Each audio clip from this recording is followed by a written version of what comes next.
This is Marketing Heroes Unfiltered, the journey to CMO, the podcast where we interview high-achieving B2B marketing professionals to know their stories, struggles, and insights in this fast-paced and competitive industry. Hosted by Leslie Carruthers and Danny Muscaplat, let's meet today's hero. Firestarter, connector, and builder. We are excited to speak with Kari Homan, VP Brand, Content Strategy, and Social Media at Zendesk, a global company headquartered in San Francisco, California. Zendesk is the champion of great service everywhere for everyone. Powers billions of customer conversations, connecting over 100,000 brands with their customers. Revenue is over $1 billion, and Zendesk employs more than 6,000 people. Kari is a fearless, results-oriented marketer and business leader.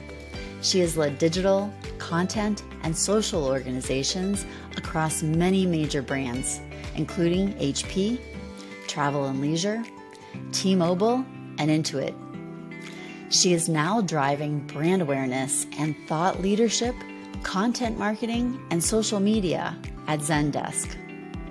Kari is adept at activating influencers and partners, igniting digital capabilities at scale, and defining industry-leading social media strategy and engagement.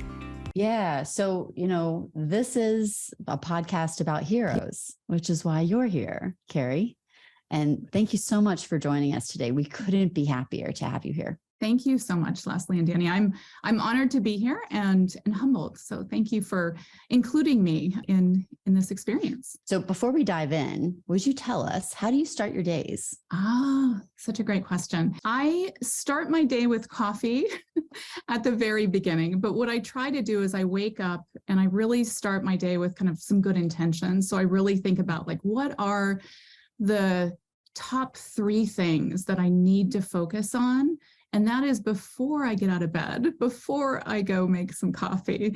And so then as I'm grabbing coffee, I'm really thinking about what does success look like for the day. And I've really started to kind of practice that idea of, I used to have a very long list of to-dos, and I realized that wasn't the most effective approach. And so I embraced that philosophy of write everything down, only, kind of keep the top 3 to 5 things and make sure you stack rank those top 3. And so I do that. So I wake up, I start to wake up with kind of great intentions, think about what does success look like today? What are the mission critical things that I need to focus on? Try and get my energy around those, and then fuel that energy with a bit of coffee and a nice dog walk before I step into the day. Love it. Okay, so I have to ask, what's your dog's breed? What's your dog's name? I'm obsessed with dogs. Oh, excellent. So Ember, she is a golden doodle, and she is 10 years old this year. And we have become she's been my sidekick now, of course, in the past few years working remote, although I've worked remote most of my career, a lot of my career. So we have, she's been my coworker. She has been my assistant, if you will. Love that. So follow-up question for you on how you start your day. You set these fewer goals than you had in the past, the 3 to 5 goals. If you achieve 2 of them, is that a success?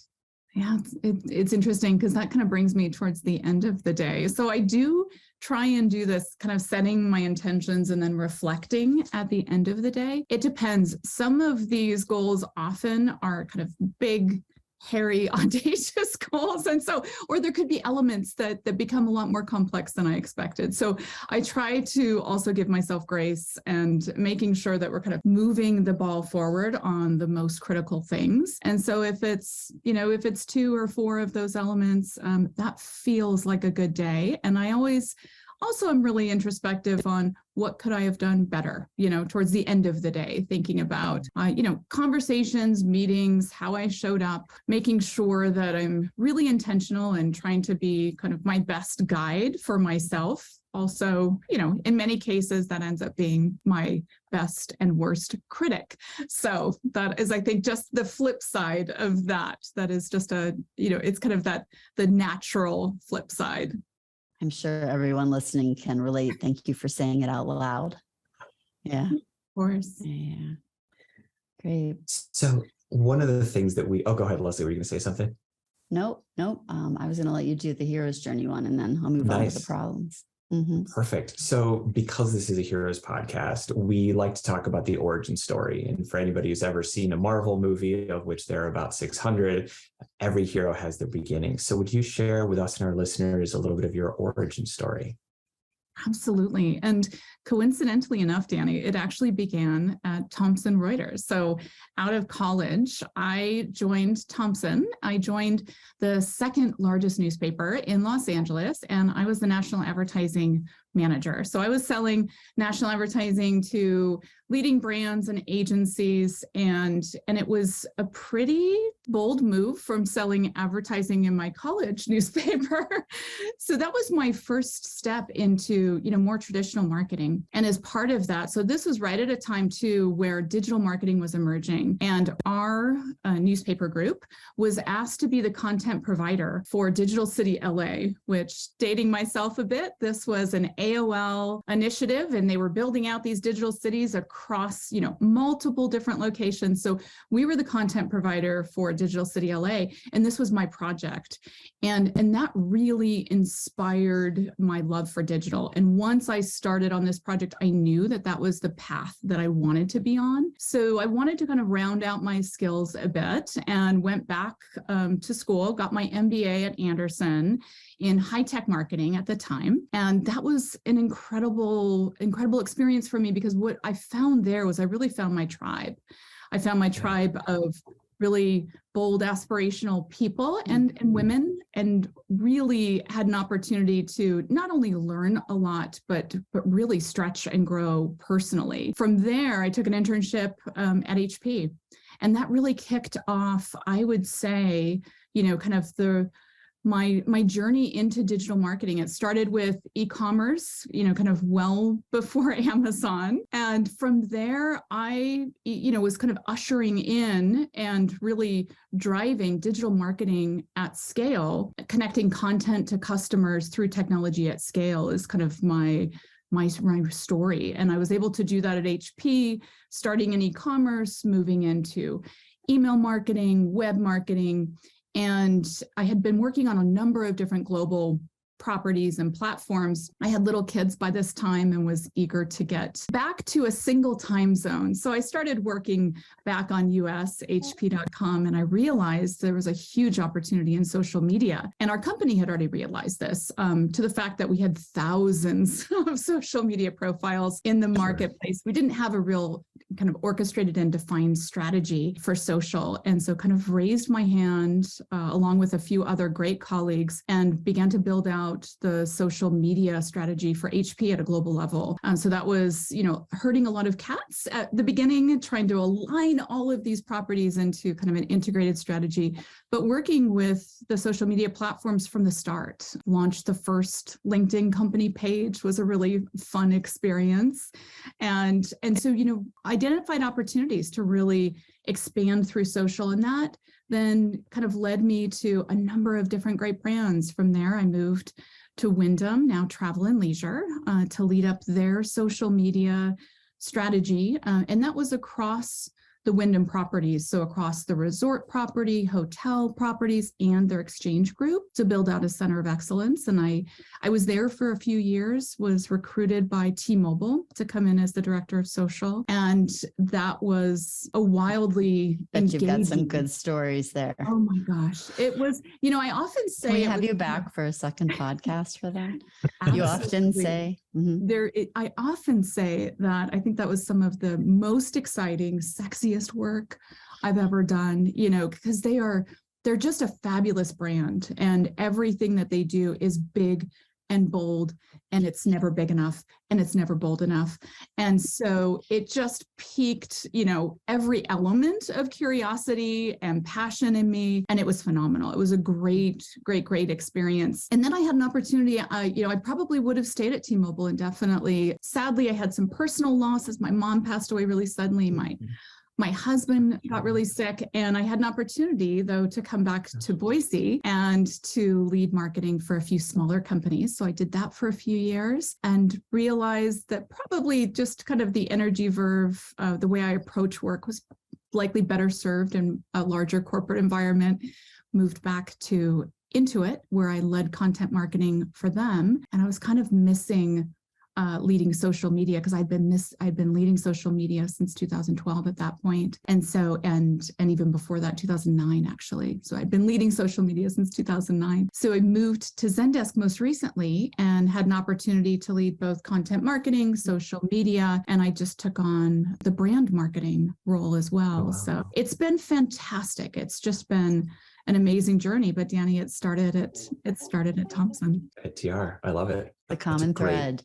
Yeah. That's a great origin story. And I love that there are two things that really jumped out at me. First of all, that your origin story is a combination of you seeking things out that you're passionate about and excited about, and also responding to things that were happening sort of to you and to your career, the pull to T-Mobile, the tragedies in your family, and sort of reacting to the world around you. And then the second thing is, I love the word tribe when we're talking about like-minded people in marketing. That just really resonates with me. And do you find that you still have members of that original tribe in your network? I do. And in fact, some of my closest friends were people that I met at grad school. And I think it was an interesting time because tech was emerging, and, many of us were kind of in that high tech marketing focus area. And it's amazing to see now many of these are, kind of leaders of industry across markets. Yeah. And my tribe has grown. But I learned that kind of seeking out, finding those people who really inspire you, who you can inspire, who you can really grow from, was a critical part. And it's definitely something I would encourage all, kind of young marketers: find your tribe, find people that are passionate about, kind of evolution and change and growth, and you can do amazing things. That's so important, because we're all going to have challenges and problems. We're going to hit bumps. And what a wonderful career you've had to be able to call on that tribe, I'm sure, as you deal with whatever's keeping you up at night, to deal with some of the evergreen problems that we hear our clients talk about, time, bandwidth, time, budget, team, what's working, what isn't working, time to results, and then the leading up, leading out. Would you share a little bit with us about what keeps you up at night? What are the challenges that you're facing now, and anything you've found how you can creatively handle them? Any tips or tricks for the listeners would be great. Sure. Well, I'm probably very similar to a lot of my colleagues in the market. It has been a wild few years, of course, from the pandemic to the Great Resignation to the great layoffs, although I like Deloitte's term. I think they use the great reimagination as their term, which I think is beautiful. But it's been wild, right? So we've gone from kind of feast to famine. And as marketers and as leaders, I think it's one of the greatest challenges to be able to evolve quickly, as this market has just evolved so quickly. And so some of the things that, we're facing currently, I think that we're all, kind of trying to do this in the most graceful way, is that, really looking at what are the opportunities. I think in moments of, let's say we're in a little bit of a moment of scarcity right now, right? Our resources are tightening. Everybody is being asked to do more with likely less budget, less people, and at the same time to really be hyper focused on the bottom line, driving conversion. Demand marketing, I think, as I talk to marketers and as I talk to my tribe, everybody is being asked to really focus on the bottom line.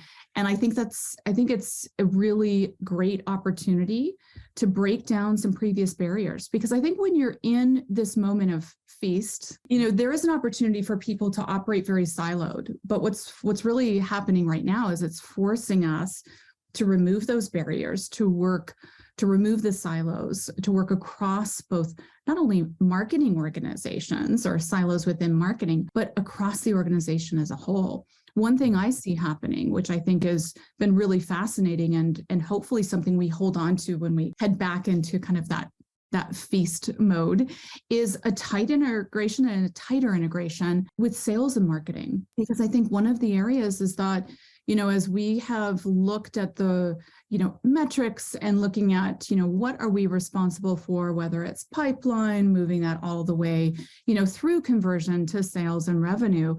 Marketing oftentimes is looking at the programs, campaigns that we're launching, looking at, our metrics and results and feeling quite good about what's happening. But if that's not hitting the bottom line, if that's not, translating into revenue for the company, there's a gap. And so what we've been doing, and what I see a number of companies doing today, is really working very closely with the sales team to understand at the deepest level, maybe than we have in recent years, to truly understand how are the campaigns and the content that we have in the marketplace, are those resonating with customers? Are those resonating with our sales teams to drive those conversations and to be able to, kind of take that pipeline and really close it? Is it meeting the needs for our customers? And so I think in this, kind of current moment, it's forcing us to ask those harder questions. And ideally, this is something in a practice that we hold on to and that we continue, because I think that it really has helped us to kind of break down silos across the company. Got it. No, that's a great point. Strip it all down to the bare bones, make sure we're doing the things that matter, that we can measure and point to the bottom line impacts, and hang on to it when we get back into the feast. Exactly. Love it. And really partnership with sales and marketing to serve the same goals. Wonderful. Love that. And it connects, I think, to the theme that you talked about earlier. Yes, the goal for the company is, of course, revenue. We got to pay the bills and keep the lights on, but the mechanism to get there is to put the customer first. And I think that ties back to your life of social media. Nobody's going to click on anything, read anything, engage in anything if it's not valuable to them. So I'm sort of seeing that theme in your answers, which is great. It's always putting the customer first. And the connector. I love that. Thank you, Danny. I think that, one of the main philosophies that I've always operated from is, if you are creating an experience that is customer first, if we truly understand what the needs of the customers are, what the pain points of the customers are, as I've worked to kind of create content of various different types and connecting those, to customers, understanding those pain points is mission critical. And I think oftentimes, if we as a brand, if we get too focused on talking about ourselves, we lose that opportunity to have that true connection with the customer and really deliver, kind of that meaningful engagement, which ideally results in, opportunities for the business in the end. Love that. It's a difference between here's what we do and here's what we can do for you. And I think that makes all the difference. You've talked a lot in your messages back and forth with Leslie and I about the story. And that really jumps out with the,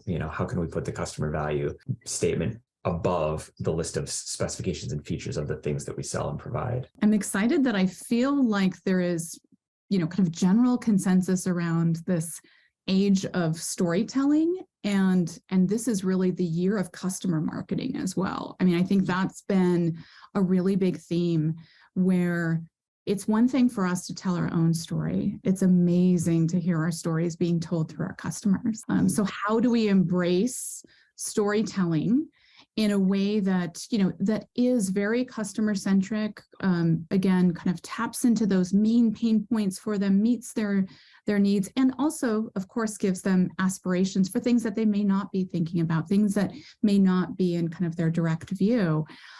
But to be able to empower, enable our customers to tell those stories is an area that we are very focused on.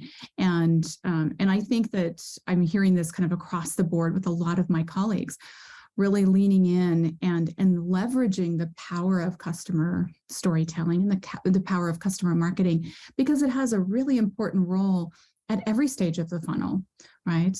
Customers, when they see their peers and when they understand that their peers are having great success, whether it's with technology, telecom, travel. I mean, I think this has been, kind of a theme that I've experienced throughout my career. And it just feels, for me right now, it's something that we are embracing across the board and embracing it across the funnel, which is really exciting.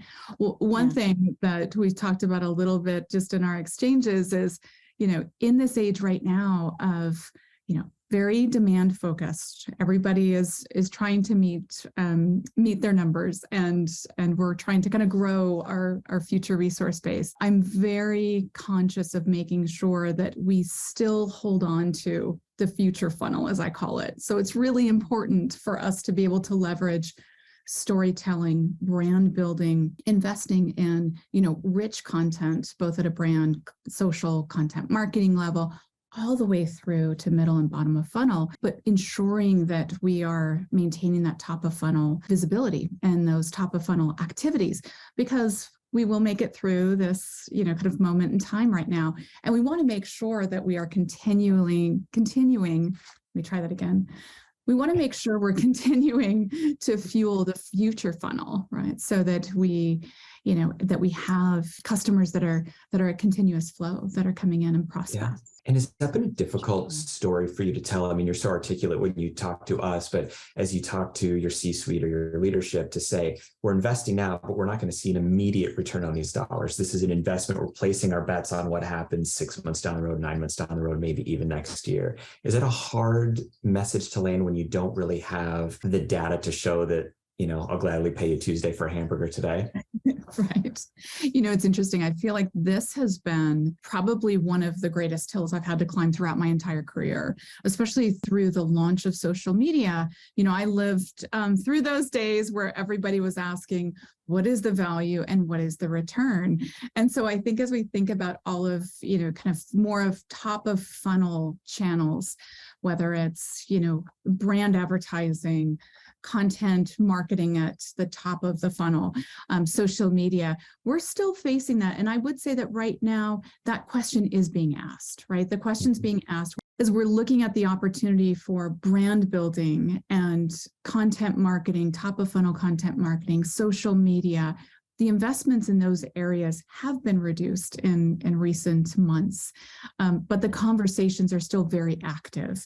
And what we're trying to do is really kind of marry some of that top of funnel work with middle and bottom of funnel much more actively, I'd say, than we have in the past, to be able to show, kind of demonstrate, maybe on a smaller scale for now, that this top of funnel, future funnel elements are really critically important. And we have some campaigns that are rolling out soon. So I'll join a future podcast and tell you about those and ideally how successful they were. But it really is this concept of taking, trends in the market and leaning in deeply to customer pain points, things that we're hearing actively right now. Integrating customer stories and then integrating products and solutions, but not starting with products and solutions. And I think that's really the flip that we're seeing. And I think that also speaks to our previous thread around just kind of this integration between sales and marketing and the richness there. And Zendesk certainly walks the talk. During the pandemic, you all donated millions of dollars of service to nonprofits who are making a difference for people during the pandemic. Absolutely. Thank you for that. Oh, you're welcome. And thank you we have an amazing social impact team who continue to do just such tremendous work. And as recently, as sadly the earthquakes in Syria and Turkey, we're actively participating in that as well. It has been, as you think back, the past few years, it's been a wild few years. And it does feel like, we are in kind of this era where to some degree it feels like it's endless challenges that we're being faced with. And, luckily many of us as kind of more senior people in our careers, we've kind of been through this in the past in many cases. Maybe we have been through some downturns, 2008, and little dips between then and now. But for a lot of the young adults, a lot of the emerging marketers, and I know my own personal, I have two young adults, a 20 and a 22-year-old. I've just kind of been witnessing their experience, at a moment in time where they, in the past few years where they should be so joyous as they're kind of heading into their final years of high school or college or entering into college. It's been a wild moment for our young adults. And it's something that I'm really passionate about, kind of concerned about, want to make sure that those of us that are kind of further in our career are doing everything that we can to kind of restore hope, faith, lend a hand, lend an introduction, help them with, kind of guidance and support as they're starting to build their career, to figure out what their future is. But I am circling back to the initial conversation around Zendesk. I'm wildly proud to work at Zendesk. I've had the benefit of working for tremendous brands, and I feel very, very fortunate, to work for such leading companies, that all of these companies in different ways, they lead with both head and heart. And I think that that's something also that our young entrepreneurs and young marketers that are coming up, that's something that's really important to them. And we know that, the efforts that we're making from a social impact perspective is something that's really critical for our employees. And so it's definitely something that we're committed to as a company. Future marketers can certainly take a page from your book with the optimism and gratitude. That makes a big difference too. I hear it.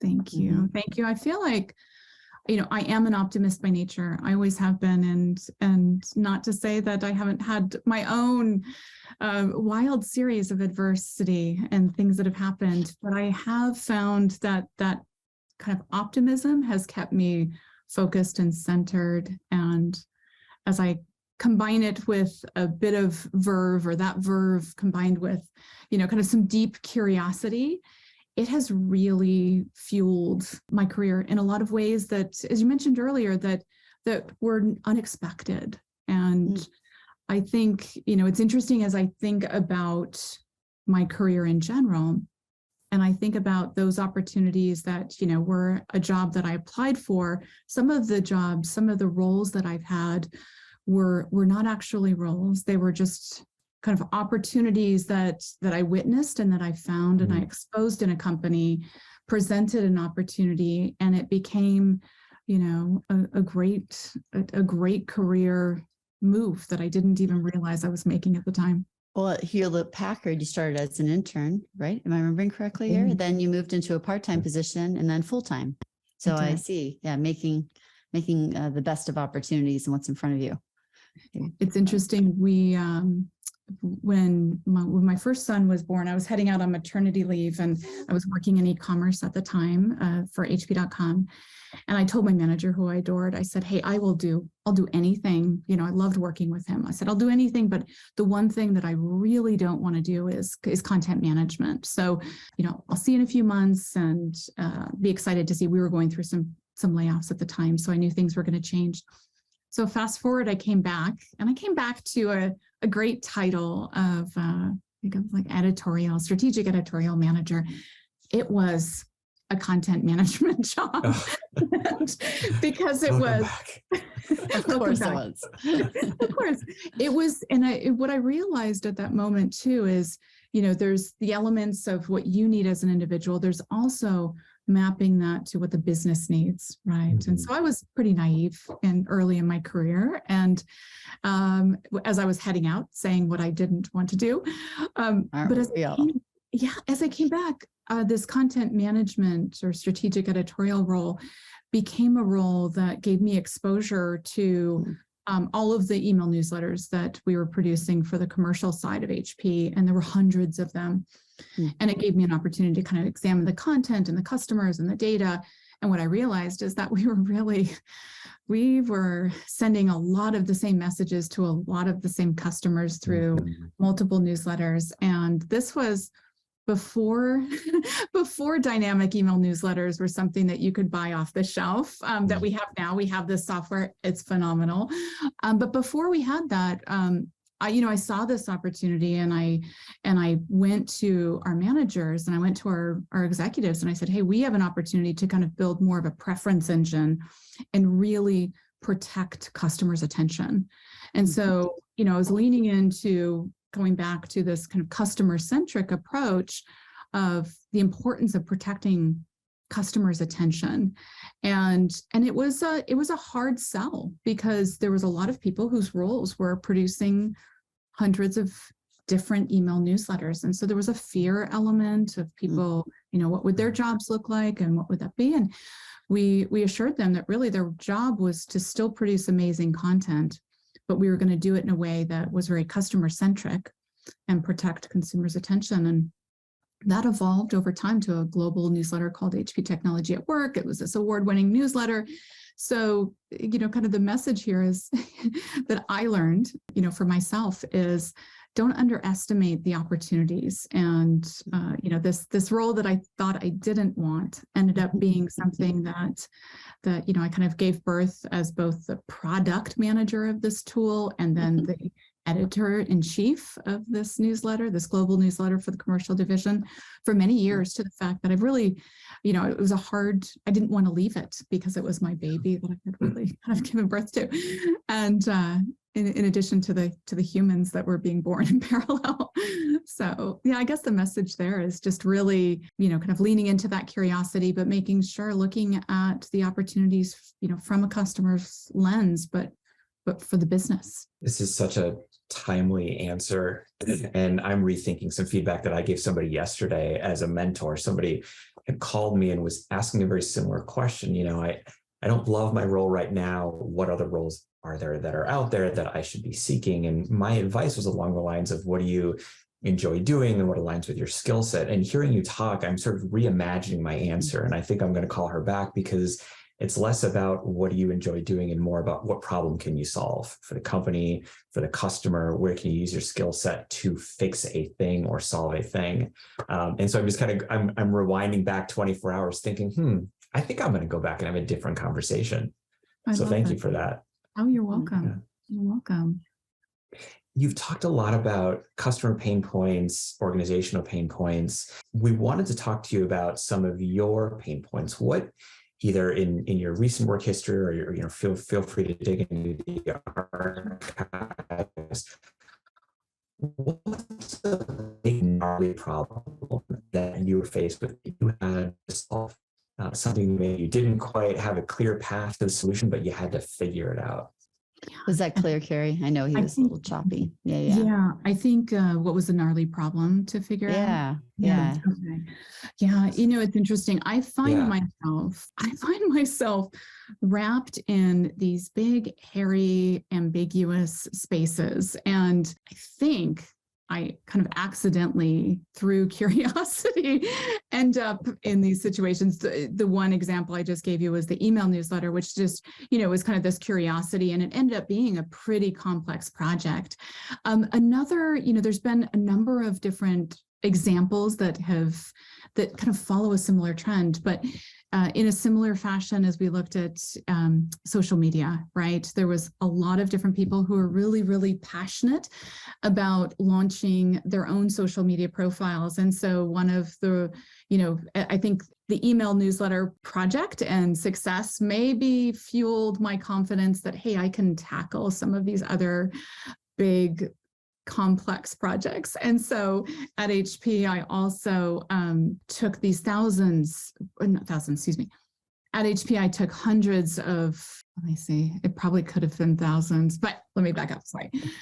At HP, I took hundreds of different social media channels and really orchestrated them into a company strategy in partnership with a few key colleagues.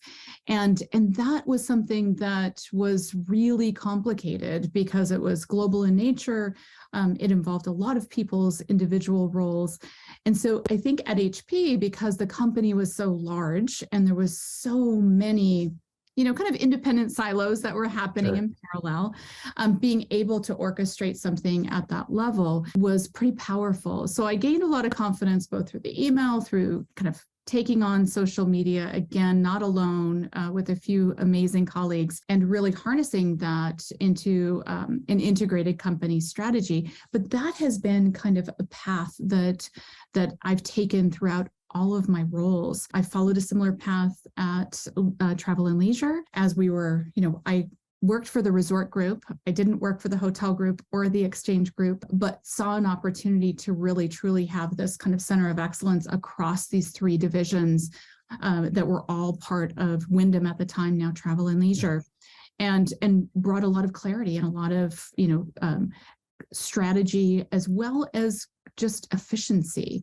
And so I think, and I took that same strategy and approach as I went to T-Mobile, started as the director of social, and began to look for opportunities to partner with our internal resources and internal teams who had bold visions, for social media, and how do we bring that to life in partnership with, our amazing execs at the time, our CEO, and their CEO still is very active on social, but John was a very active participant in T-Mobile social at the time. So as I look at these opportunities and challenges, I think they all kind of share a few common threads. And one is that by nature, they are activities that are happening in silos and silos of different elements. And so being able to kind of find the common thread, or that red thread that begins to weave the silos together, both from a business strategy perspective, always from a customer lens. And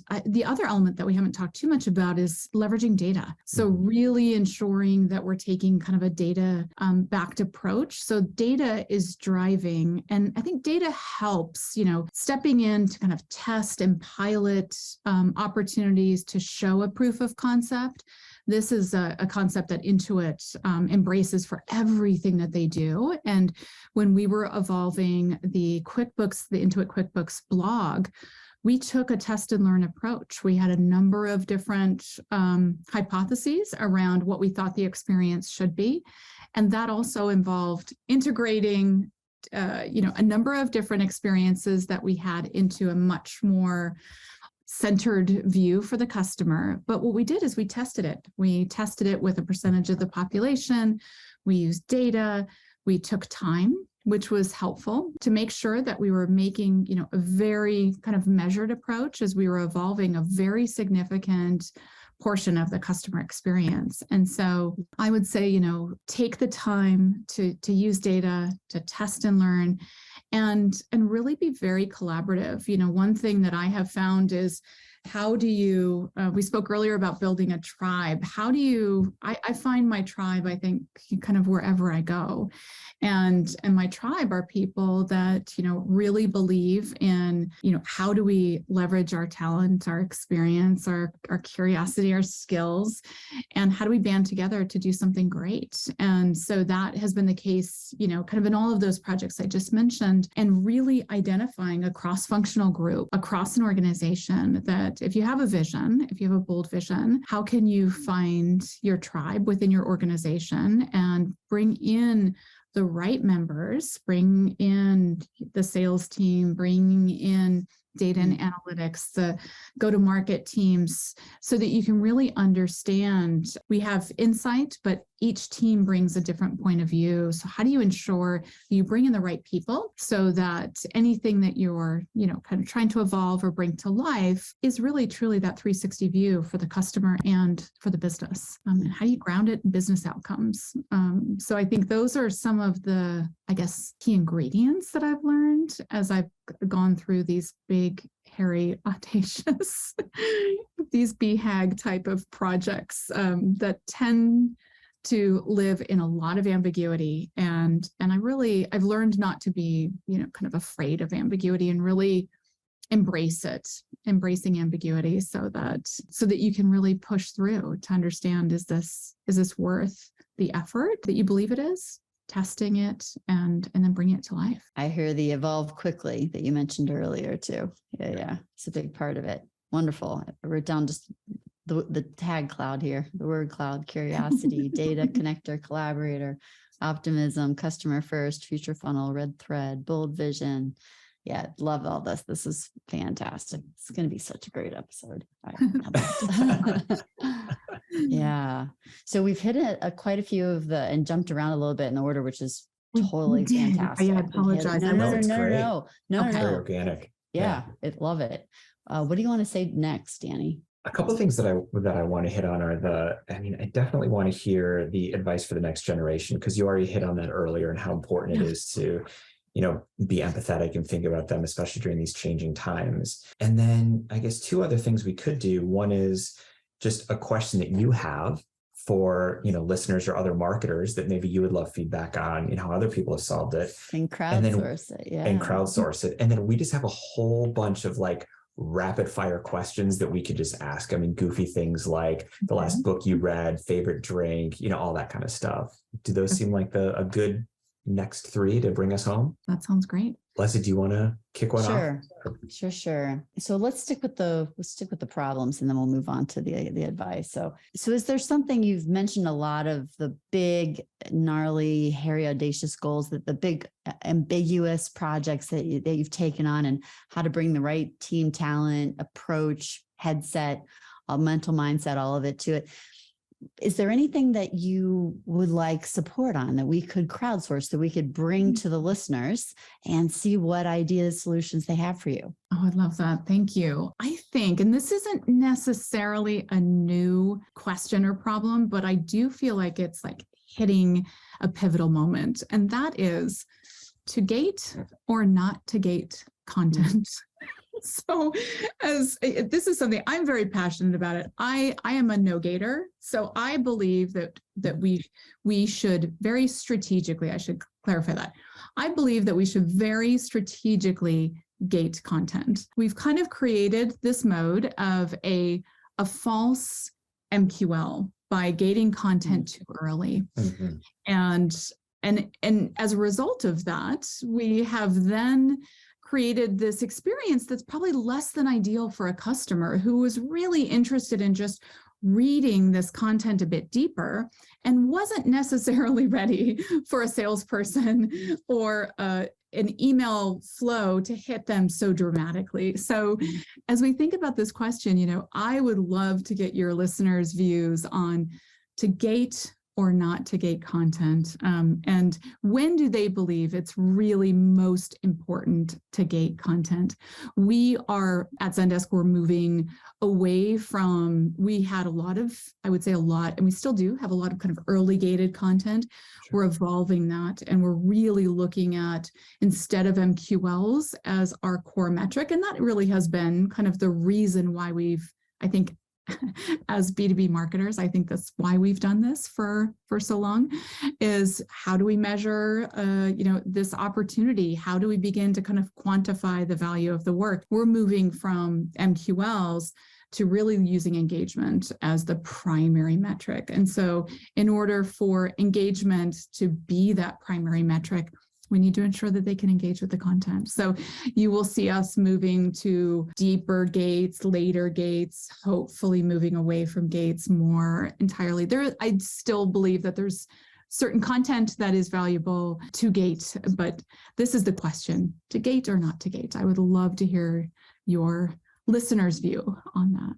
It's a great one. It's a controversial one. And I think we're going to get different responses based on if people are answering the question as a consumer that has to fill out all the information on these, 18 questions within a form, or as marketers who have a goal that they have to hit for the sales team. So that's a great one. Thank you for that. You're welcome. We'll get on that poll and get the results. Yes. Love it. I love that. Mm-hmm. So as you think about the next generation of marketers, and you've talked a little bit about this earlier, and, Leslie and I both just really appreciate you, leading with empathy here and thinking about, the ever-changing, reimagining world that the younger generations live in.